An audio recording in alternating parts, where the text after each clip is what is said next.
એલા ઠાકી ગયા, એલા ઠાકી ગયા, પૂછું છું તમને, ઠાક્યા નથી ને?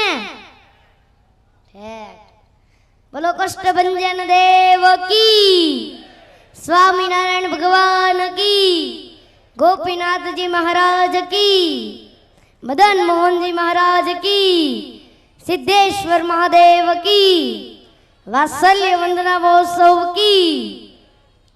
जय श्री राम, जय श्री राम। सर्वावतार धर्तारम मुक्ति मुक्ति प्रदायकम वंदे श्रेष्ठ देवत्तमरे कृष्णो मनोहरम मनोजवम मारुतुल्य वेगम जितेन्द्रियं बुद्धिमतां वरिष्ठम वातात्मजं वा नरयोध मुख्यम श्री रामदूतं शरणं प्रपद्ये। इष्टदेव भगवान श्री स्वामीनारायण सौना हृदय में विराजता अपना सौ संतोना हृदय में विराजता एवं पुराणी श्री भगवत जीवनदासजी स्वामी सौ कोईना जीवन में एक एवी सांज आवे छे के बधु ज होवा छतां एने कशुं न काम आवे छे। सौ कोईना जीवन में एक एवी सांज आवे छे के बधु ज होवा छतां एने कशुं न काम आवे छे। મળે યશ અને કીર્તિ તે ભૂલાઈ ગૌરવતી જાતી જે દિશારે બાજુથી ઘેરાય ને ત્યારે મારા બાપ મોઢે રામ આવે છે।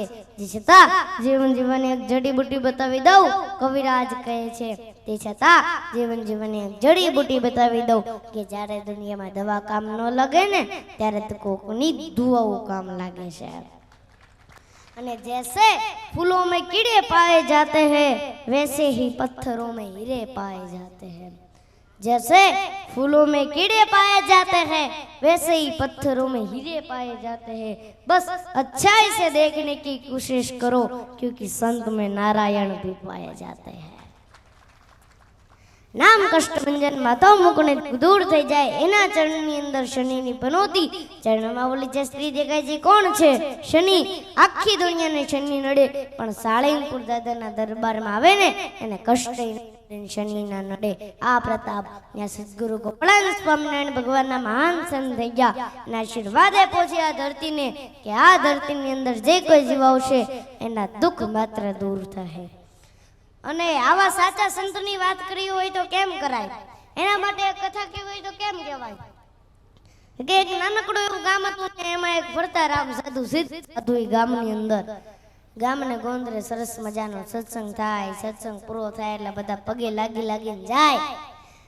એમાં એક વાણિયાનો છોકરો યુવાન પણ ગરીબ બહુ। વાણિયા કોઈ ત્યારે ગરીબ નહીં, હા હતો તે ગરીબ બહુ।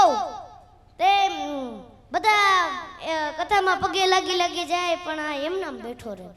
એક દિવસ બેઠો, બીજા દિવસ બેઠો, ત્રીજે દિવસ બેઠો। પછી એક દર સાધુએ એને પૂછ્યું કે ભાઈ તું કેમ બેસે? પછી એને કીધું કે ગુરુ સવારથી સાંજ સુધી મહેનત કરું છું, પરસેવો પાડું છું પણ ગુરુ સાંજે ખાવાના રોટલાનું થતું નથી। ગુરુ દયાળુ બહુ હતા। આંખ બંધ કરી અને ઈ માણાનું પ્રારબ્ધ જોયું, એનું ભાગ્ય જોયું।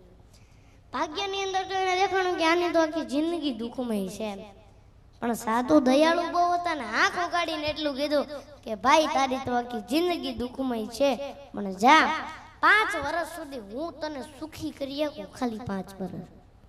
પછી આની આ પરિસ્થિતિ થઈ જાય, બોલ તારે મંજૂર છે? એને કીધું કાંઈ વાંધો નહીં ગુરુ, 5 વર્ષ તો 5 વર્ષ મને સુખી કરો। અને ગુરુએ 2 હાથ માથે મૂક્યા અને એટલું કીધું જા કાલથી તારા સુખના દિવસો ચાલુ, 5 વર્ષ સુધી તારે ધન ખૂટશે નહીં, જા।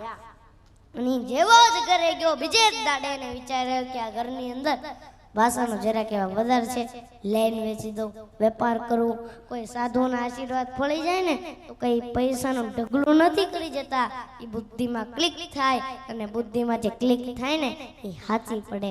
ભગવાન બુદ્ધિ પ્રદાતા છે ને બોલે છે ધંધો ચાલુ કર્યો એવો વેપાર આવ્યો, એવો વેપાર આવ્યો, અબોલ ને ત્રબલ ને એવા નાણાં આયા ને કે માણા આગળ પાછળ ફરવા માંડ્યા।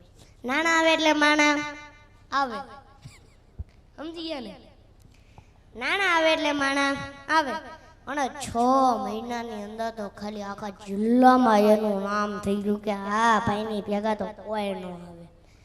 અને પછી એને પૂછ્યું કે ભાઈ તારે લગ્ન કરવા? તો કે હા લગ્ન તો કરવા, કોઈ છોકરીની લગ્ન થઈ ગયા.